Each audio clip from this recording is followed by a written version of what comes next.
already won the initial skirmish, but let's see what happens when we hop into our first 3v3. And as we discussed, this is the window where the Fat Penguin have to grab a foothold. In the 2v2s, 3 Beavers and Turkey likely have the upper hand. If Fat Penguin wants to pull an upset over here, if they want to win this set, it has to start with the 3v3s. So this is almost a must-win for them here, with the warm colors used by Puppy Paw's team, and on the other side, it's going to be cold colors by the Fat Penguin, with both YUImetal and Neptune making their first appearance in this set.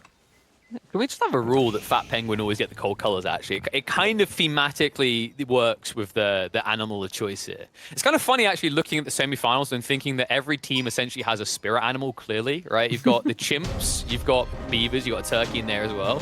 You've got penguin, and then, of course, you've got chicken for Poyos. It played out perfectly as intended, Lidakor, and well, I'm really excited to see how this one's going to play out, because it looks like in terms of pocket players, we were completely off the mark. You know, you thought maybe for the Beavers it was going to be the French play in the center. It's not. It's Puppy Paw in the deli. On the other side, Neptune on his Chinese. So French players are going to be playing on the flanks. Interesting. I'm not surprised about Neptune being in the pocket with the Chinese. That was essentially the two options that they had. You either play Chinese flank, and then you play the standard French pocket, or you say, okay, I want maximum security for my Chinese player, and I'm just going to put him into the pocket. That's what we see from the Fat Penguin. What is more surprising is that we do not have a French pocket for YUI's team. Instead, it's going to be a French flank, and you're going to have a deli pocket. Makes me wonder what exactly the game plan is for the deli player here. Yeah, it actually fits with what they like to do a lot, actually, because I remember, I believe it was in a series between 3 Beavers and a Turkey and the Kimchi Enjoyers. They were playing on Dry Arabia as well, and they had a similar format where it was Wham on the English, Kasva on the French, and I think Puppy Paw might have been the Chinese in that game, but he was once again the central player. So it seems like they prioritized Puppy Paw to kind of carry the later phase of the game, and they frequently utilized Kasva, as I would expect, as this aggressor, right? What was it we say about Kasva? You know, when we see Special K, it's KO. It's him coming at you fast. This guy doesn't like to wait around. He likes to brutalize you in the early game. It used to be via tower rushes, and nowadays it's just all-out pressure with civs like the French. Yeah, so he's going to be the #1 aggressor here in early game. Although we do have some men-at-arms from Wham to little effect. He went for 2. Tried to push one towards Louis that runs into the TC. That's going to be essentially a useless man-at-arms now. Other side, he at least pushes Yui off from gold, though, and this could be an interesting element, though, because we have a French mirror down the southern part of the map, and so many times you see that the French player falling just a tiny bit behind compared to his counterpart could easily just collapse because of the overwhelming night pressure. So you got to be cautious here if you're Yui. Being forced off for gold for just a minute could easily give a nice edge for Kasva. Yeah, and to that whole point you said where Wham, like, he split his men-at-arms up, right? He went after different targets. I think he was looking for the Chinese player originally, and then he pivots towards the Ottoman. This can be one of the weaknesses of men-at-arms. We mentioned one earlier, but there's another one in team games, is if your teammates aren't also scouting each base, you don't have the lay of the land. So sometimes your men-at-arms might be just walking in blind and diving under a TC unintentionally. Like, make no mistake, folks, this guy's job wasn't to attack the town center. Although he has a lot of armor on, he doesn't have quite that much. No, he's just there to harass the gold, and I love the idea of splitting those 2 men-at-arms. You could just commit 2 men-at-arms on the same side, try to do a lot of damage to one player. Instead, you split them up and you see, you force off Yui from the gold. You even did that for Louis, although that's less relevant for an Ottoman player. But this is good value out here, and by splitting up the men-at-arms, you guaranteed that no matter where the French player is on the flanks, you are going to push him off from the gold initially. Definitely, and harassing Louis can be somewhat beneficial, right? If you stop him from getting enough for a wheelbarrow, if he wants to go towards that, or something that's very beneficial to an Ottoman player, they're going to drop blacksmiths anyway. They would at least like to get the steeled arrow upgrade and the undermesh alongside it. So if you're able to deny that, even by a minute or 2, that can give an edge, especially for your counterpart range play on the other side, which of course will be Wham. Yeah, that's true. 100%, although it looks like we're going to have a stable play here. So, wow. Sipahi is the name of the game. This is going to be a double cavalry play in this case, because you can bet a lot of money on the fact that Yui is going to go for cavalry himself. So, double cav play. And then Neptune, he's just going to do standard Chinese things over here. Fast Song Dynasty, likely for a second town center. This is risky. But I think I understand why they're doing it, right? Like you just mentioned the detail of the ultimate play and him going cavalry. Like what they're seeing is that they need their ultimate play to be present, fast, and mobile. Yes. So if two of them go in cavalry, they don't have to take bad fights. They can choose where they raid. And they know they're at least going to get initial time in the mid game because they're up against a daily player who wants Sacred Sites instead. So they do kind of get away with this greed, I think, unless there's a pivot coming out from the Beavers. One thing to keep in mind, by the way, just to round out the thought on the stables and why he does it, look where the Sacred Sites are. They're nowhere near Louis, so if he went for a static comp, he wouldn't be able to react to the other side of the map. I think there is an extra element to this as well, that imagine that Louis has to support Yui with archers. Can he realistically do that? Can he walk through the open field there with the archers? Unlikely. As you said, they need the mobility so they can support each other. The scary detail is that we're seeing Spearman being added already by Poppy. Same thing for Wham, and I think at this point, if you go heavy on the Spearman department, supported by some longbows potentially, you could easily overrun one of the flank players because they have virtually no answer to archers, or to Spearman rather. And if I'm not mistaken, this is getting even worse for the Fat Penguin because I think the Chinese player has been cut off from gold, or stone rather. Yeah, the stone is way too far away. He can go north side, but it's just far out. Like, he's got the Barbican there, but I think it's just out of range. So if you wrap around the back, one or two cavalry units, once again, your villagers, well, there's a Chinese player, are going to be exposed. So might be he has to settle for the fact he has 1.5 TCs and just look to get some units out in the field. Looking at the comp that's being built against you, Chuge Nu is incredibly viable here, right? The only thing that you wouldn't be good against are the Knights. Yeah, for sure. Speaking of Knights, we do have an edge here when it comes to Knight numbers for Kasva. He's up to 4 as compared to just 2 on the other side. You see a villager was picked off by that heroic horseman from Yui, but I think the emphasis on the word horseman. He had to open with a horseman because he was pushed off from the gold, and it's already seen in the Knights department. If he can yoink this low HP Knight over here, he can offset some of the differential, but this is not a terrific start by any means for the Fat Penguins. Yeah, I think he might be able to get it as well. It looks like he did snatch it in the end. So Kasva, he had an opportunity to try and shift. It looks like he did try to pivot the more healthy Knight in the way, but it failed. He still got struck and ends up almost losing the other one as well. So probably Kasva's going to lose that lead that he now built, and he's going to be a village down in comparison to Yui on the other side. This is difficult though, because Yui is being pushed off from the gold. He's got a tower, but it's at the back line of the gold mines. It's not really protecting the front. Behind this one, Puppy is already walling off the Sacred Site. He's gonna have 2 Sacred Sites under his control, and you see, Yui can't access gold right now, and he's being pushed not just by Knights, but also some Spearmen, some Longbows, and this is where the lack of archer component for the Fat Penguin could start to haunt them. Yeah, but it's like, once again, they kind of got forced into this comp unless they add Chienu in. Because if you're bringing the archers from the Altman player, he has a Congo line across the whole map. I can't emphasize this enough. This generation, with this layout, is very crippling for Fat Penguin.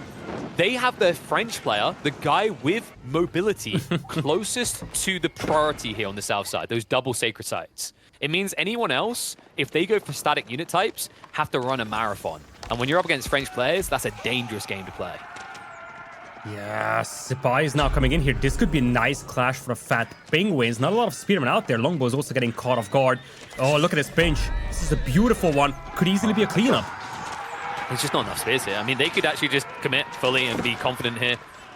These are going to be baited to the side. Archers still extract the maximum impact value here, so good maneuvering from Wham, but Louis will be able to clean him up in the end. And Kasva still keeps all the Knights alive, ready to aggress. With a second wave of Longbows coming in, plenty more spears are going to be going down, and that might allow Kasva to keep this lead. Yeah, exactly. Those Longbows came in clutch over there. They still have to be cautious because we do have 8 Sipahis supported by a Meter out there. Yeah. But look at that, Sacred Site countdown starting already, and all of those Sacred Sites are also walled in. So, from this point on, the Fat Penguin are on a timer, and it's gonna be very difficult to decap these Sacred Sites. They are gonna have to bust their way through these walls. So what you're saying is building all melee units worked out, Lidakor, because now we can torch through the walls. We'll have to see. It's something, that's right, just like the It's Something meme. But look at that, Poppy now going up to Castle, compound of the Defender coming in as well. I wouldn't be surprised to see him just commit very heavily to stone and essentially just thinking about spamming the map with castles, especially those Sacred Sites, and saying, oh yeah, you guys aren't really aggressing these Sacred Sites anyways, I might as well just fortify them while the others are kind of occupying you. That's exactly my thought process here, because someone cool that Puppy can do, you know, you're going to get passive gold, just keep building more Scholars, heal your teammates.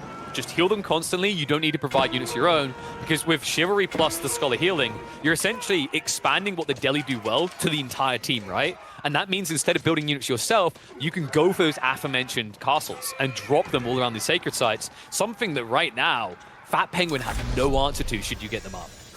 Beautiful dance over here by Poppypaw trying to keep that Scholar alive, but looks like it's a bit of an up against overwhelming numbers. Remember us. Remember our stand, brothers. You can stand, you fell over and died, you idiot. All right, main army's coming in, though. Looks like while they're away playing, there's a bigger opportunity seen here. Strike into Neptune's base, also able to find Louis in the area. Outpost a little bit too troublesome, though, so it looks like Kasva and YUImetal are going to peel back, but no doubt this is going to force their opponent's main army to peel back to defend the bases at home. And remember, Sacred Site countdown is still going on, so the only thing that the Fat Penguins don't want to do is defend. For the time being, they're doing a really good job intercepting those reinforcements, but they're struggling to keep their eco functional back at home. So much idle time caused by these longbows and the knights. Yeah, it definitely hit them hard there, and they need to hit them hard, right? They know they're up against the Chinese. They know there's a risk that they'll come out in 2 or 3 minutes with a sizable military force off the back of a strong economy. So just idling them out, and also as a bonus, striking at that Ottoman player that spawns so damn close is so beneficial here. And well, behind this, Poppypaw is now starting to invest in his own lancers as well as crossbows. So we'll have long-term answer to any sort of mass melee coming out from Yui, which of course as a French player is your only option in team games. Yeah, for the first time, Louis is flirting with the idea of going for a raid here. Many of those Sipahis are weak though, so he's got to be cautious, especially around the stealth forest. For the time being, he's going to pull back. It's a good value for this group of horsemen that YUImetal has to chase. However, this by itself is going to be insufficient. There is still a Sacred Site countdown going on, and you're not inflicting any casualties on the other side. Unlike these knights, possibly. Oh, yeah, they're going to find them. The worst feeling. He even tried to go for the outpost first. He was being a responsible French player, but it seems like the response from the other French player was a little bit too annoying for him. So going to slow him down that area. Wall being triggered near the base is going to keep the Sipahi at bay. The Sipahi, like you mentioned, they're chasing around for targets instead of going for these sacred sites. That's the important detail, right? Is that although YUImetal's Benny Hillsing, he's preventing a burn through that will prevent their win condition right now. And well, in the meantime, Fat Penguin are looking for their own win condition. Imperial Palace is currently being rushed up by the Chinese. Likely that we're going to see a switch into either Lancers or possibly even Palace Guard next. But in the meantime, we're going to see a raid in on the Kasva that is going to slow him down and idle him out. Might prevent him from continuing the scale of French Knights in the meantime. And the Sipahi will still remain a looming threat constantly. Yeah, good value out there for Louis with that raid. For a brief moment, Kasva and his teammates lost track of that group, and Kasva got punished for that. There is a solid eco lead on the side of Yui's team, but don't forget, most of that is offset by the relics on the Sacred Site controlled by the Delhi player. There is still a Sacred Site countdown going on, so as you said, for the time being, the biggest thing accomplished by these Sipahis are just keeping Kasva and potentially Poppy inside their bases. I think Kasva is becoming not a puppy but a kitten in this situation. He's meowing, he's hissing, but they just don't care. He just gets swatted away. Louis still finding value with the Sipahi raids in the meantime. YUImetal is going to be making his way up in the Castle Age, so Kasva becoming the butt of the team here, but he understands this is frequently his role. He's expected to give a beating and take one in the early game so the Canadian bros can flood through into that later timing. Yeah, for sure. He still has 18 knights on the battlefield, so he can still be a factor despite having a rather better deco. And don't forget, he's got the faster producing villagers as well, and he's on 2 town centers. Yeah, so he won't stop there, by the way. Yep. I've seen this before. We've seen what he does in this type of format. He'll go for a 3rd one after this as well. Exactly. This is so commonly done by 3 Beavers in Turkey. 2 players shielding the 3rd one to go greedy. If Kasva takes a big beating, they're just going to say, okay, chill, we're going to cover you. You go 4 town centers, get back into the game as soon as possible, and it works so well for them. Well, LOL's not going to go off, but it's going to push this party away, which means the Northern fight should actually favor Poppypaw here. You know, those crossbows have to try and prioritize down the scholars. Not exactly effective at doing so either. It feels like those sacred sites are still going to be kept locked down here. The funny part is, despite the raids and the pressure on the Kasva, there's been no attempt to take those southern sacred sites away. The only attempt has been made here, and an attempt that will not succeed now or in the future once that keep goes up. Yeah, exactly. And Kasva is still a factor with those knights, having some big raids on the eastern side of the map. I actually wonder how much damage he could cause with that. If he can idle Neptune for the time being, this could be disastrous. Neptune needs to step up and carry. He was untouched, he had a good boom, but when you get good value, it's not gonna happen. And it's not just that they've idled you on the stone, they've just found out what your plan was. Okay, so you're going to try to keep drop on the sacred sites as a staging point. Well, we're going to idle that, and now we can prep a defense appropriately against it. I love the fact that Kasva, despite the fact that his eco should now be weaker than Yui's, he's forcing Yui to use his strength to chase him. Yui hasn't turned up to any of these battles so far. He's always rushing after Kasva on the other side of the map. And in the meantime, the Canadian bros are going to join up for a clash in the center. One that is starting to flop dead for Louis. No longer is this the raid boss that we saw early on. Now he is looking like a kitten hissing at a wolf. Look at that, Fudiko is gonna get punched in the face. Balasgar's trying to offset the difference over here, but this is all just a distraction as we are going down to the 3-minute marker on the sacred side countdown. Vam, Kasva, and Poppy are more than happy to take these engagements to delay the opponents. And look at this. These are not even suboptimal engagements. These are good fights for Vam's team. Yeah, Kasva literally just brought Yui to the fight. It's like, oh, you guys got loads of spears? Go, Frenchman, over here. Check this out. Headbutts the spear on the way in. I mean, this clash is going to cost them so damn much. These French knights are premium units. They're getting traded out left, right, and center. The scholars behind it are ensuring the Canadian bros line holds. And after this, we might just see Fat Penguin fold. Yeah, there's nothing left for them. Outnumbered 82 to just 20 military. Those crossbows making the difference. And they are the answer to everything that Yui and Neptune had left. Balasgar's knights, those crossbows just picked them off.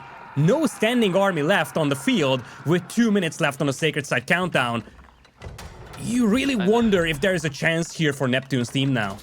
You really do. And honestly, you saw Neptune's economy there, right? Like, we talked about that big lead he had. He had so many idle villagers, even when they weren't running away. They were staring, watching the fight, going, wow, I usually have to buy tickets to see a show like this, but instead we're getting to see a real show outside our base. It means he had, like, I think 15 villagers at a time that were not gathering because there weren't enough berry bushes. And look at the great migration.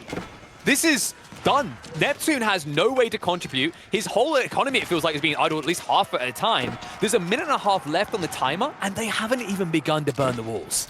Yeah, and realistically, it's not even about the timer anymore. If you just look at the overall numbers, it's about almost 100 population lead for Papipaw's team. Yeah. Even if it wasn't for the sacred sites, they would be massively in control. But with the sacred sites now there, it's just too little too late for the Fat Penguins. And we're looking like we're gonna get a 2-0 lead here for Beavers and a Turkey. Oh, well, godly name, godly Civ being picked here, but Neptune might need some sort of divine intervention to even find a way of helping them here. Like you said, likely that we are going to see 2 points now on the board for 3 Beavers in Turkey. They've set up the keeps. There's no breakthrough point.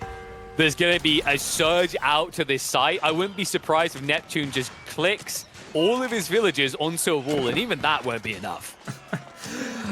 Just the entire eco shut down over here. Scholars still healing the Lancers. We are getting close to the 40-second marker, but this game is done. Eco lead massively in the favor of Poppy's team. Military lead by a massive margin. And there it goes. Yui taps out, so will his teammates. 3 Beavers and a Turkey. Confident game number 2 as well. And a heartbreaking defeat for the Fat Penguin in a much-needed game. They fail to convert, and now the Beavers lead by 2. And look at the end of that one. I'm starting to wonder if Fat Penguin, maybe if they're just there getting whipped, going, hit me more, hit me more. Like, they seem to like this, because I felt like that last 2 minutes, you could have just called GG and saved yourself the tilt of even playing for an extra minute and a half. But they stuck to it. Maybe they were spending it. Something we have to keep in mind is that could be extra strategy time, right, to talk through what you're going to do next before hopping into the official draft. And I'm sure they're thinking about that, because Fat Penguin, they're going to need to think off script. This can't just be reactionary, what they've practiced, because what they've been practicing clearly is not working, as now 3 Beavs in his Turkey are 2-0 up. And with performances like this, could easily make this a fast start to the day. Yeah, as we started this game, this was a critical game for Fat Penguins, because they just look so much better at 3v3s. If they wanted to have a shot at this set, it has to start with the 3v3s. Now they lost this critical game. We're going back to a 2v2 for game number 3. The next time that they will have a 3v3 available could possibly be the final game of this set, should 3 Beavers and a Turkey once again win.